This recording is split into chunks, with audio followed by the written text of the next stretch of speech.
First ever factory outlet Mukunda jewellery KPHP Kothapet నమస్తే రమగారు. నమస్తే జయ. రమగారు, ముక్కు సూటిగా ఉండటం మంచిదా? బతక నేర్చిన వాళ్ళు అంటారు.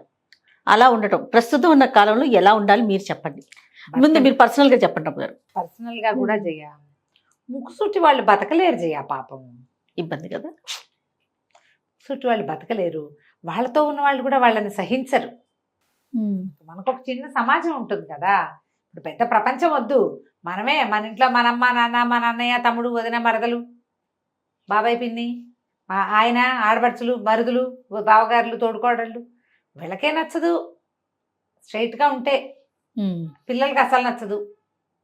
బోర్డు స్ట్రైట్ ఫార్వర్డ్నెస్ వల్ల మాకు ఉపయోగం లేదంటారు. సమాజం హర్షించట్ల ఇప్పుడు ఈ రోజున.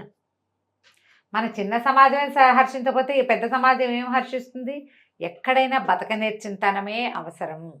ఇదివరకు రోజుల్లో ముక్కు సూటిగా ఉండే వాళ్ళ సంఖ్య ఎక్కువ ఉండేది. ప్రపంచం అంతా అటగే ఉండేది. అందరూ అట్లాగే ఉండేది కాబట్టి సమస్య లేదు. సమస్య లేదు. ఇప్పుడు ఎవరో ఇద్దరు ముగ్గురు ఉంటారు పిచ్చకాయలు. కాదు రమగారు, ప్రపంచం అంతా అలానే ఉంటుంది. అదే కదా, ఎక్కువ మంది స్ట్రైట్ ఫార్వర్డ్ గా ఉండేవాళ్ళు, నిజాయితీ పరులు ఉండేవాళ్ళు. పద్ధతి ప్రకారం అప్పుడు తప్పకుండా పెయిన్ అనిపించదు రమగారు. అనిపించదు. ఇప్పుడు మీరు నిజాయితీగా ఉండి నేను నిజాయితీగా ఉంటే ఏముంది అంతా. ఆ ఊళ్ళో ఒక మోసగాడు ఉన్నాడు అని చెప్పుకుంటాం కథలు. ఒక మోస ఇప్పుడు ఆ ఊళ్ళో ఒక మంచివాడు ఉన్నాడు అని చెప్పుకోవాలి మనం. అట్లానే వచ్చేసింది కూడా. కలియుగం చివరికి వచ్చేసాం మనం. ఈ కాలంలో ఇలాగే ఉంటుంది. ఇందులో అంటే కాదు రమ్మగారు, నలుగురితో పని, నలుగురిలో కలిసి ఉండాలి. ఇలాంటప్పుడు నేను ముక్కు సూటిగా ఉంటానంటే మనం ఒక్కరే ఉంటాం, దిక్కుపాలిపోతాం. మనం ఒక్కరే ఉంటాం, నలుగురు ఒక దారిలో ఉంటారు, మనం ఒకరే. అదే ఇప్పుడు అది ఇది వరకు ఒకడెవడో తెంపరి వాడిని ఊరందరిది ఓదారి ఉలిపికట్ట దోదారని అనేవాళ్ళం. ఇప్పుడు ఉలిపికట్టది కాదు, ఊరందరిది ఓదారి స్ట్రైట్ ఫార్వర్డ్ పడిది రెండో దారి అయిపోయింది. అలాగే అయ్యింది. అవునండి. స్ట్రీట్ స్మార్ట్ గా ఉండటం, బతక నేర్చింతనమే ఈ రోజుకి కరెక్ట్. కానీ అది ఎదుటి వారికి ఇబ్బంది కలగకూడదు. దానివల్ల ఎదుటి వారి ఇబ్బంది పడకూడదు. ఉండాలి. ఇప్పుడు మన పని అయిపోవాలి, మన పని అవ్వాలి. చిన్న చిన్న ఇబ్బందులైనా పర్వాలేదు, అంతేనా? వాళ్ళు తూచు. అలాగే అవుతుందమ్మా, అంతే కదా. నువ్వు స్ట్రీట్ స్మార్ట్ గా ఉంటే నీ స్మార్ట్నెస్ ప్రతిసారి స్మార్ట్ గానే ఉండదు. ఎవరో ఒకళ్ళకి అది షార్పెన్ గా గుచ్చుకుంటుంది. అది తప్పదు ఇంకా. అంతే, చేయమని చెప్పట్లేదు, ఇలా జరుగుతుందని చెప్తున్నా అంతే. పూర్వం అట చంద్రబాబు చెప్తున్నారా? చెప్పండి. చంద్రవర్మ అని ఒక రాజుగారు ఉండేవారు. ఈయన దగ్గర సభా మండపానికి కాపలా ఒక ధర్మయ్య అని ఒకడు ఉండేవాడు. వాడు ఎంత లంచగుండో, 20 సంవత్సరాల నుంచి ఉన్నాడు అక్కడ. ఈ సభాభవనం లోపలికి వచ్చే వాళ్ళ దగ్గర 10 రూపాయలు, బయటకు వచ్చిన వాళ్ళ దగ్గర 5 రూపాయలు చొప్పున అట్లా పుచ్చుకునేవాడు. అయితే ఓసారి వీడు బాగా లంచాలు మరిగి ఉన్నాడని ఈయనకు తెలిసింది. కానీ పాతవాడు, నమ్మకస్తుడే. వీడు ఇతరుల దగ్గర డబ్బులు తీసుకుంటున్నా, సభకు వచ్చే ప్రాబ్లం ఏం లేదు వాడితో. అదేలే. అందుకని రాజుగారు ఏమన్నారు, నువ్వు ఒక్కడవే అయిపోయావు, మండపానికి కాపలా, నీకోసం తోడుగా ఎవరినైనా వేస్తా అనేవాడు. ఎందుకు బాబయ్యా, నాకు అలవాటు అయిపోయింది, నేనే చేస్తున్నా, ఏం పర్వాలేదు అనేవాడు. రెండో వాడు వస్తే వాటాలు వస్తాయి, అందుకని వద్దనేవాడు. కానీ రాజుగారు ఊరుకోలే. చంద్రబాబు గారు ఓ మనిషిని నియమించారు. వీడు పరమ ముక్కుసూటి, పరమ నిజాయితీ పరుడు. ఆయన 4 కనుక్కొని వీడిని ఇక్కడ చేర్చాడు. ఈ చేర్చిన తర్వాత ఏమైంది, ఈ ధర్మయ్య వాడిని కొంచెం ప్రలోభ పెట్టడానికి ట్రై చేశాడు. వాడు చచ్చినా లొంగల. రాజుగారు చెప్తాను ఈ సంగతి, ఇదొకటి బెదిరిస్తారు కదా. ఈ ధర్మయ్య వెంటనే స్ట్రీట్ స్మార్ట్ వీడు. ఈయన ఏం చేశాడు, వచ్చిన వాళ్ళు ఎవరైనా సరే కనపడితే, చూడండి బాబయ్య, ధర్మప్రభువులు మీరు, నేను మీ దగ్గర లంచాలు పెడుతున్నానని వీడు బెదిరిస్తున్నాడండి నన్ను అని వీడి మీద, రెండో వాడి మీద కొండాలు చెప్పడం మొదలుపెట్టాడు. వాళ్ళు వీడిని స్పేర్ చేయటం మానేశారు. దాంతో ఇంకా వాడు ఏం చేయాలో తెలియలే రెండో వాడికి. నా మీద నువ్వు ఇతరులకు చెడ్డగా చెప్పద్దు, నీకేం కావాలో చెప్పు అంటే నీ సగం జీతం ఇస్తే నేను ఇక్కడ ఉండనిస్తానన్నాడు. రెండో వాడి దగ్గర నుంచి సగం జీతం ధర్మయ్య తీసేసుకునేవాడు. 2 నెలలు గడిచేసరికి ఏమైంది, ఈ రెండో వాడి దగ్గర వాడి భార్య వచ్చి రాజుగారి దగ్గరికి, అయ్యా మీరేమో తీసుకొచ్చి మా ఆయన్ని సభా మండపానికి వేశారు, మీరు 100 నాణ్యాలు అన్నారు, మా ఆయన 50 తెస్తున్నాడు, ఏమిటంటే వెల్లం కొట్టినరా ఇలాగా మాట్లాడండి అనేసరికి రాజుగారికి ఇందులో ఏదో మతలబు ఉందని తెలిసింది చంద్రవర్మకి. ఆ రెండో వాడిని పిలిచి, ఏమిట్రా నీ సంగతి అంటే వాడు వలవల ఏడ్చి, ఏం చేయను బాబు, మిగిలిన అధికారులందరికీ నా మీద కోపం తెప్పించేశాడు, వాళ్ళు అసలు నన్ను ఎవరు సహించేవాళ్ళు కాదు, వాళ్ళు నాతో మామూలుగా ఉండాలంటే వీడిని మంచి చేసుకోవాలి, అందుకని వాడికి డబ్బులు ఇచ్చానండి అని ఒప్పుకున్నాడు. రాజుగారికి ఏం చేయాలో తెలియలే. సరే వాడిని తీసేయటం ఇష్టం లేదు ఆయనకి. అక్కడి నుంచి ధర్మయ్యని ఇంకో చోటకి మార్చారు. ఎక్కడికి మార్చారు, గంటలు కొట్టే పని. కార్యాలయం, రాజుగారి కార్యాలయం ఉంటే ఆఫీసులు ఉంటాయిగా ఊళ్ళో, గంట మూసింది అని తెలియాలి. ఈ గంటలు కొట్టడానికి ఈ ధర్మయ్య వాళ్ళతో వెళితే ఎంతసేపు ఏం కూర్చుంటారు బాబు, ఏదైనా నాకు చిన్నది ఏర్పాటు చేయండి, ఒక 5 నిమిషాలు ముందుకు జరిపేస్తా. పీరియడ్ 45 మినిట్స్ పీరియడ్ వేరు, 60 మినిట్స్ పీరియడ్స్ వేరు. మన క్లాసుల్లో ఉండే కదా, గంట క్లాస్ అంటే ఎప్పటికీ తెమలదు. ఒక 5 నిమిషాలు ముందుకు జరిపేస్తున్నాడు అనుకో, దాన్ని చకచక అయిపోతాయి, ఈవినింగ్ మిగిలిపోతుంది. ఈ ధర్మయ్య ఏం చేశాడు, అప్పటి నుంచి ఆఫీసు 10 గంటలకు మొదలవుతుందా, 11 గంటలకు 1 గంట, దాన్ని 5 నిమిషాల ముందుకి 10:55కి కొట్టేస్తాడు. అట్లా అట్లా అట్లా గంటలో ఒక్కొక్క 5 నిమిషాలు తగ్గిస్తే సాయంత్రానికి ఎంత మిగులుతుంది? 10 గంటలకి పోనీ 8 గంటలకి 45 మినిట్స్ మిగిలిపోతుంది. 40 పూర్తి నిమిషాలు మిగులుతుంది. రోజు కొట్టేవాడు. ఇంకొక నిమిషం కూడా ముందుకు జరిపి 6 నిమిషాలు 8 నిమిషాలు అట్లా కూడా జరిపేసేవాడు. అధికారులు రే తొందరగా కానీరా బాబు, టైం అయిపోతుంది, పని ఉంది నాకు అని చెప్పారనుకో, ఆ పూట గంట ఎర్లీగా కొట్టేసేయటం. క్రమంగా ఆ తక్కువ టైంకి పని గంటలు తగ్గిపోయినాయి.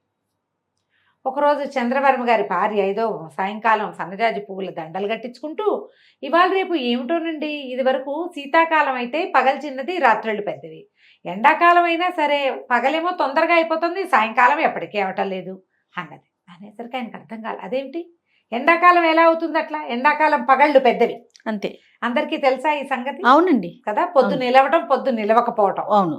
శీతాకాలం ఏమో పగలు చిన్నది రాత్రుళ్ళు పెద్దది, ఎండాకాలం ఏమో పగలు పెద్దది రాత్రులు చిన్నవి, పగలు ఎక్కువసేపు ఉంటుంది. అవును.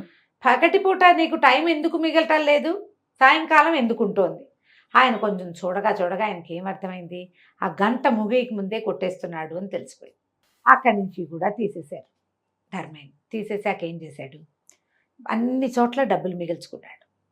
ఒక ముక్కుసూటి అధికారి, కోపిష్టి అధికారి ఒక ఆయన ఉన్నాడు. ఆయన మామూలుగా చండ ప్రచండడు, గండడు, పిచ్చి ముక్కోపి. ఆయన ఎదురుకుండా పడ్డా అన్ని లక్షణాలు ఉన్నాయి, అక్షంతలు పడకుండా అవతలకి వెళ్ళే వీలు లేదు. అలాంటి ఒక ఆయన చూసి ఆయన దగ్గర వేశాడు, వీడు దారిలో ఉంటాడు చచ్చినట్టు అని. వాడు రోజు మొక్కలకి నీళ్ళు పోసేవాడు వాళ్ళ ఇంట్లో. ఆయన దగ్గర మొక్కలకు నీళ్ళు పోయటం, ఆయనకి బండి సిద్ధం చేయటం, ఆయన సార్జెంట్ పనులన్నీ చేసేవాడు. ఇది వ్యవహారం నడుస్తుంది. అయితే ఈయన గండడు చండ ప్రచండుడే కానీ పెళ్ళాం దగ్గర కుక్కిన పేను భార్య మామూలుది కాదు. అక్కడ అణిగిమణిగి ఉండి బయట కోపం ప్రదర్శిస్తాడు ఆయన. ఒకనాడు ఏమైంది, ఈ తోటలో మొక్కలకు నీళ్ళు పోస్తుంటే లోపల నుంచి కొంచెం లీలగా అరుపులు వినపడ్డాయి. ఏమిటా అని చటుక్కుని వెళ్ళి కిటికీ దగ్గర నుంచున్నాడు ఈ ధర్మయ్య. నుంచునేసరికి వాళ్ళ ఆవిడ అడ్డదిడ్డంగా మొగుడికి ప్రైవేట్ చెప్పేసి చేతిలో ఏదో ఉంటే అది ఎత్తి నెత్తిని కొట్టింది ఆయన. నీతో ఇంతే అని కరెక్ట్గా చూసేసాడు. చూసేసరికి ఆయన అటు ఇటు చూశాడు, ఎవరు కనపడలా. కొంచెం బొంగి చూసేసరికి ధర్మయ్య పైకి చూస్తూ కనిపించాడు కిటికీలో నుంచి. ఏం చేయాలో తెలీదా, అటు నుంచి తిరిగెళ్ళి, మరి ధర్మయ్య ఏమన్నా చూసేవరా అన్నాడు. ఆ చూశానులేండి బాబు, భలే వాళ్ళు మీరు, బయట బాగా గొప్పగా ఉంటారు, పెళ్ళంతో దెబ్బలు తిన్నారు మీరు కాబట్టి అన్నాడు. అనేసరికి ఆయన అన్నాడు, ఒరే నీ పుణ్యం ఉంటుంది, ఎవరికి చెప్పకరా, 10 రూపాయలు ఇస్తాను రా అన్నాడు. అది కాదండి, ఇప్పుడు ఎవరికి చెప్పను నేను, రాజుగారు ఏరా అధికారి ఇంట్లో ఎలాగుందిరా అంటే, ఆయన ఇంట్లో దెబ్బలు తింటాడంటే నేను చెప్పకుండా ఎలాగండి, రాజుగారితోటి చెప్పకుండా ఎలా కుదురుతుంది అనగానే ఆయన బెదిరిపోయాడు. ఏం పర్వాలేదు, నేను ఏదో ఒకటి ఏర్పాటు చేస్తాను, నువ్వు చెప్పద్దురా అని వీడికి ఎక్స్ట్రా డబ్బులు ఇవ్వటం మొదలుపెట్టాడు. అక్కడి నుంచి ఆవిడ మహాపతివ్రత అని పేరు బయట. ఆవిడ్ని కూడా మీరు మొగుడిని కొడతారు అనేది అందరికీ చెప్పేస్తానని ఆవిడ్ని బెదిరించాడు. చక్కగా ఆ చండ ప్రచండుడైన అధికారి, కోపిష్టిది చుపనాది అయినటువంటి ఆయన భార్య, ఇద్దరు వీడి చేతిలో కీలు బొమ్మలైపోయారు. ఇద్దరు డబ్బులు, ఎంత డబ్బో, ఎన్ని నగలో, ఎంత బంగారమో, పొలం స్థలము కూడా రాయించుకున్నాడు. ఊరిని ఆ నోట ఈ నోట పడి వీళ్ళిద్దరూ వీడి చేతిలో కీలు బొమ్మలుగా ఉన్నారనే విషయం తెలిసిపోయింది రాజుగారికి. రాజుగారు వాళ్ళని పిలిచి వీడిని పిలిచి నిలదీశారు. ఆయన ఇంకా మొహమాట పడి, మా ఆవిడ ఒకటి కొట్టిందండి, అది వీడు చూశాడండి, నలుగురికి తెలుస్తుందని నేను ఇట్లా చేశాను. ఆవిడేమో నేను పతివ్రతను చెప్పుకుంటారు, అందరూ మొదటి పూజ నాకే చేస్తారు, పెద్ద అధికారి భార్యనని, నేను మొగుడిని కొడతాననే విషయం బయటపడుతుందని నేను ఇచ్చానండి అనగానే రాజుగారు చెడామడా తిట్టి, ధర్మయ్య ఏ నీ ఉద్యోగం పీకేసా, వెళ్ళిపో అని పంపించేశాడు. ఈ వెళ్ళిపోయిన ధర్మయ్యకి ఏం బాధలేదు, వాడు ఇల్లు వాకిలి పొలాలు స్థలాలు అన్నీ సంపాదించుకున్నాడు, బోల్డ్ డబ్బు వెనకేసాడు, మానేసి ఉద్యోగం వెళ్ళిపోయాడు. ఈ వెళ్ళిపోయిన వాడు ఊరికే కూర్చోాల, వీడికి చాలా ఉన్నాయి. అవతల వాళ్ళ లొసుగులన్నీ తీయటం అలవాటు ఉంది అతనికి. ఏం చేసేట, ఓ ఇల్లు కట్టుకున్నాడు, ఊరు మధ్యలో చక్కటి ఇల్లు. ఒక 4 కుర్రాళ్ళని వేసుకున్నాడు. వీళ్ళ పని ఏం లేదు, రోజంతా ఊరంతా తిరిగి ఎక్కడ ఏ విశేషం ఉన్నా సాయంత్రం వచ్చి రిపోర్ట్ చేయాలి. ఈయన ఒక చిట్టా రాసుకుంటాడు, ఆ వీధిలో ఆ విశేషం, ఈ వీధిలో విశేషం. ఇవాళ రాజుగారి చేయి విరిగింది, రాణిగారి కోపం వచ్చింది, తోటలో నీళ్లు పోయలేదు, తోటమాలికి తిట్లు పడ్డాయి, వాడి ఉద్యోగం పోయింది. ఇలాగా ఎవరినైనా చేర్చుకున్నారు, ఎవరినైనా పీకేశారు, ఎవరైనా ఏదైనా పోగొట్టుకున్నారు, ఎవరికైనా ఏదైనా దొరికింది. ఇలాంటి వార్తలన్నీ పట్టుకొచ్చేవాళ్ళు. పేపర్ లాగా ఒక చిట్టా రాసుకోవటం మొదలుపెట్టాడు ఆయన. ఎలా అయిందంటే, ఏదైనా దొరకలేదా, ధర్మయ్య దగ్గర చిట్టాలో ఉంటుంది చూడండి అనే స్థితికి వచ్చింది. ఓరి వార్తలు వెళ్ళిపోతాయి. ఈ 4 కుర్రాళ్ళు 8 కుర్రాళ్ళు అయ్యారు, ఇతని దగ్గర డబ్బులు ఉన్నాయి. ప్రతి వాళ్ళు ఏమయ్యా ఆ వీధిలో ఏదో జరిగింది అని ఎవరన్నా వచ్చారనుకో, ఆ 10 రూపాయలు ఇవ్వండి అని 10 రూపాయలు తీసుకుని చిట్టా తెరిచి, ఆ సమయంలో పలానావాడు ఇక్కడ నుంచున్నాడు, పలానావాడు అక్కడికి వెళ్ళాడు, సుబ్బిశెట్టి గారి కొట్లో. ఇప్పుడు మన ఇంచుమించు సీసీ కెమెరా లాగా పనిచేసేది. కొట్లో నుంచి ఒక వస్తువు పోయిందంటే ఆ సమయం మధ్యాహ్న సమయంలో సుబ్బిశెట్టి గారి కొట్లోకి వెళ్ళిన వాళ్ళు ఎవరు, అందులో దొంగ ఎవరు పట్టేసేవాడు. బాగుంది. ఇట్లా చిట్టా సంపాదించారు, ఏర్పాటు చేసుకున్నాడు. ఒకనాడు ఏమైంది, రాజుగారు భద్రగజం ఎక్కి ఊరేగారు. ఆ సందట్లో రాజుగారి వజ్రపు ఉంగరం పోయింది. అది పెళ్లికి రాణిగారు పెట్టిన ఉంగరం. ఓ, ఎంగేజ్మెంట్ రింగ్. Engagement ring. అది అవతల రాజ్యం తాలూకు ఒక గొప్ప ఉంగరం. దాంతో ఉంగరం ఉంగరం ఉంగరం అన్నారు, వెతికారు రోడ్ల వెంబడి, దొరకల. ఎవరో సలహా చెప్పారు, ధర్మయ్య దగ్గర చిట్టాలో ఉంటుందంటే సరే చిట్టా తీయించి చూశారు. ఆ ఊరేగింపు రోజున భద్రగజం ఒక రోడ్డు మీద కట్టబడింది, కట్టారు. మావటివాడు హడావుడిగా ఎక్కడికో వెళ్తున్నాడు. ఓకే, తర్వాత రెండో వార్త, రెండో పేజీలో మావటివాడి భార్య ఆ రోజు పొద్దునే భర్తని బంగారం కొనమని గొడవ చేసింది. ఓహో. ఆ రోజు సాయంకాలం మావటివాడు బంగారం కొన్నాడు. మావటివాడికి బంగారం ఎక్కడి నుంచి వస్తుంది తెలిసిపోయింది. వెంటనే పట్టేశారు. పట్టేస్తే 2 కొట్టేసరికల్లా వాడు చెప్పాడు, ఆ రోజున గజం గుర్రం ఏనుగు దిగుతుంటే ఉంగరం వేలు నుంచి వదులుగా ఉండి జారిపడింది. జారిపడితే నేను కాలేసి దాన్ని కనపడకుండా ఉంచాను. ఆ ఉంగరం పుచ్చుకొని పరిగెత్తుకుంటూ వెళ్ళిపోయాను. మా ఆవిడేమో బంగారం కావాలనుకోవాలా, అందుకని ఈ వజ్రపు ఉంగరాన్ని అమ్మేసి ఆమెకి కాసుల పేరు అవి ఇవి చేయించాను. అంతే. వెంటనే మళ్ళీ సామాన్లన్నీ వెనక్కి పంపించి మావటి వాడికి ఉద్యోగం బీకేసి ఉంగరం వెనక్కి తెచ్చుకున్నారు. కానీ రాజుగారికి చిట్టా పద్ధతి నచ్చింది. వీడు చూడు, ముందంతా ఏం చేసేవాడు, ప్రతి వాళ్ళ లూప్ హోల్లు కనిపెట్టి మీ పని అవ్వాలంటే నాకు 10 ఇవ్వండి, మీ పని ఇవ్వాలంటే నాకు 25 ఇవ్వండి అని డబ్బులు వసూలు బెదిరించేవాడు. లూప్ హోల్ తోటి వాళ్ళని బ్లాక్మెయిల్ చేసి రకరకాలు చేసేవాడు. ఇప్పుడు జనాల లూప్ హోల్స్ తెలుసుకోవటమే విధానంగా పెట్టుకున్నాడు. ఈ కుర్రాళ్ళు ఎక్కడెక్కడి వార్తలు తేవటం తెచ్చి ఒక చోట పొందుపరిస్తే ఏ ఇబ్బంది వచ్చినా ఈ వార్తలే ఉపయోగపడుతుంది. గూఢచార వ్యవస్థకి అదే నాంది. అన్ని సందులోకి అందరూ వెళ్తారు. మనకి ఇది ఎక్కడ కనపడుతుందంటే, ముద్రారాక్షసం అని ఒక నాటకం ఇప్పుడు చాణక్యుడి కాలంలో ఆ ముద్రారాక్షసంలో కనిపిస్తుంది. ఎలా వాళ్ళంతా వెళ్ళి రకరకాల వేషాలు వేసుకుని వాళ్ళు ఊరంతా తిరుగుతూ ఉంటారు. ఎక్కడ ఏ కొత్త విషయం ఉన్నా వాళ్ళు పట్టుకొచ్చేస్తారు, కనెక్షన్ చేస్తారు, ఇది ఇలాంటిది అని. చాలా బాగుంటుంది ముద్రారాక్షసం. ఈ చాణక్యుడి కాలంలో గూఢచారులు ఉండేవాళ్ళు.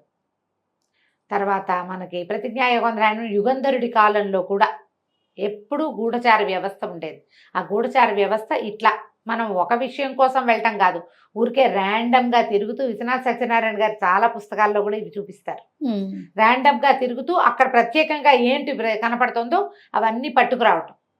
ప్రజెంట్ సిచ్యువేషన్కి దాన్ని కనెక్ట్ చేస్తే ఏదో ఒక క్లూ కనపడుతుంది. గూఢచార వ్యవస్థకి ఇది నాందిగా చేసి రాజుగారు చంద్రవర్మ గారు తర్వాత పెద్ద వ్యవస్థని ఏర్పరచుకున్నాడట. ఈ ధర్మయ్య తాలూకు చిట్టా వల్ల ఒకడి బతకనేర్చిన తనము ఇలా రాజ్యానికి ఉపయోగపడింది.